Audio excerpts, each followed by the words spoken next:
Wage hike para sa mga Filipino domestic workers sa ibang bansa ating tatalakayin kasama si Ginoong Danilo Lacerna, Sectoral Representative ng NAPSI Formal Labor and Migrant Workers Sector. Magandang tanghali po at welcome sa Bagong Pilipinas Ngayon.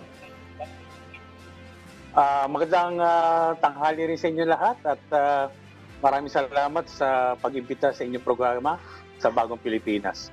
Opo sir, ano po ang pangunahing dahilan bakit buong-buo ang suporta ng NAPSI Formal Labor and Migrant Workers Sector sa desisyon ng Department of Migrant Workers na itaas mula $400 patungong $500 ang sahod ng mga Filipino domestic workers abroad? Yes, kaibigan natin si Secretary Hans Kanklak at yung kanyang mga programa ay susuportahan niya ng Formal Labor and Migrant Workers Sectoral Council ng National Anti-Poverty Commission. No? At natutuwa kami na naglabas siya ng advisory at yung advisory na yun, tinaas yung from $500 to at least $500. No? Yun ang pagkakalagay doon sa kanyang advisory. Ang aming suporta dyan, unang-una ay talaga napapanahon na, no? Yung pagtaas ng rate. Dahil yung ang huling adjustment ng sahod ng Filipino domestic workers, no? Ay noong 2006 pa, no? Marami ng pagbabago nangyari, particularly do sa cost of living, no?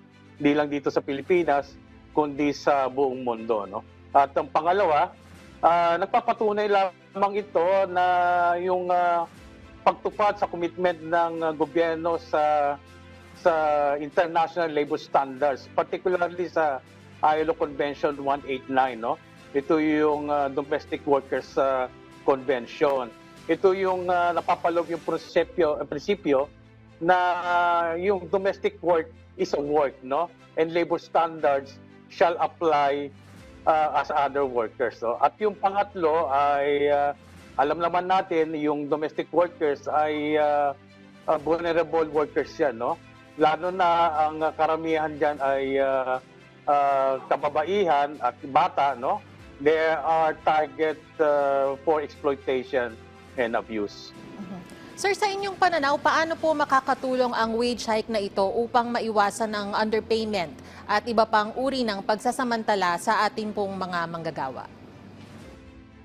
Yes, magandang tanong po yan. Doon sa package ng labor advisory nilabas ni Sec Hans, no?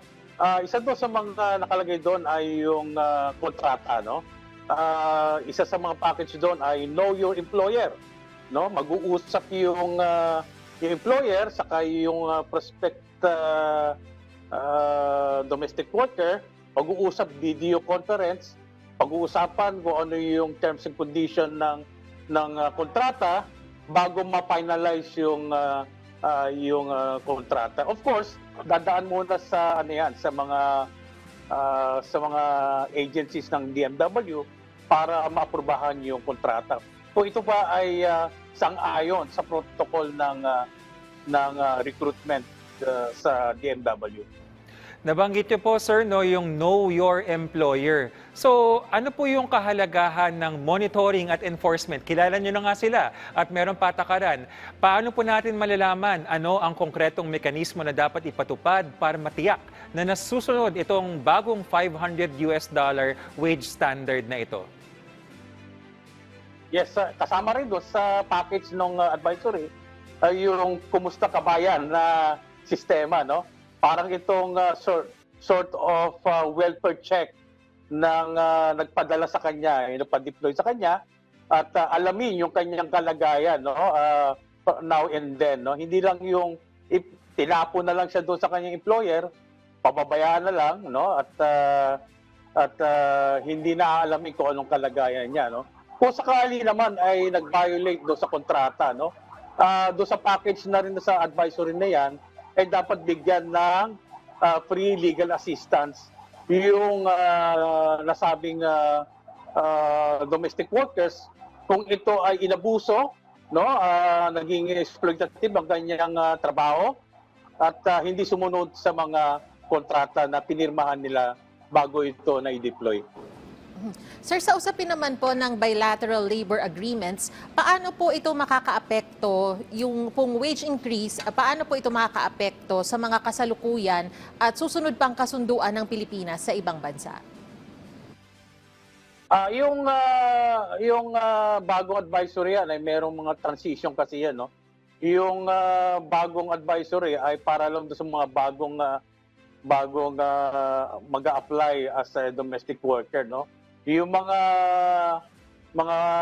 dati na ay may kontrata ng napirmahan, ay patuloy pa rin yung mag-i-exist ng terms and conditions of employment kasama na yung wage, no? Pero kung magkakaroon ng pagbabago, I mean renewal of contract, ito na yung gagamitin nilang basihan doon sa at least $500, no?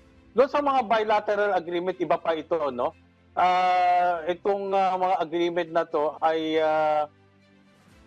tinitingnan nila yung oportunidad ng mga Pilipinong manggagawa para makapagtrabaho sa sa mga country of destination, no? At pinag-uusapan dito yung of course yung working conditions, no? Yung social protection at yung papaano sila bibigyan ng sapat na protection kung sakali sila ay magkaroon ng problema mismo doon sa country of destination.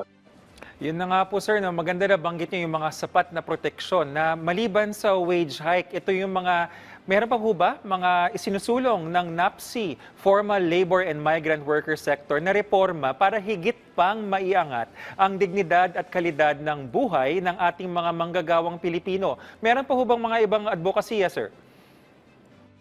Yes, nakipag-koordinasyon kami ngayon sa Department of Migrant Workers, no? At tinitingnan namin yung paano may reforma yung reintegration program, no? Hindi lang yung reskilling, upskilling kung sakaling magbago ng career path yung mga domestic workers, but of course kung sakaling for good na yung mga OFWs, kasama na dyan sa yung domestic workers, ay ano ba yung kanilang pwede makuhang oportunidad? Pwede ba sila magnegosyo? Makapasok sa labor market, domestic labor market, no?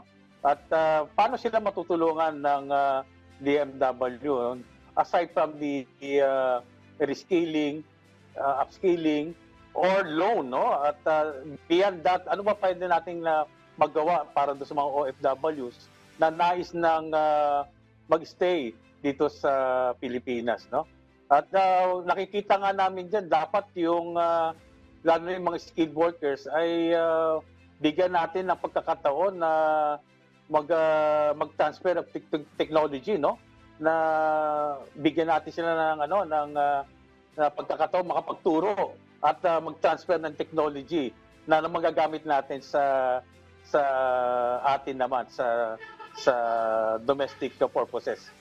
Ayun. Maraming salamat po sa inyong oras, Ginoong Danilo Lacerna, Sectoral Representative ng NAPSI, Formal Labor and Migrant Worker Sector. Thank you, sir.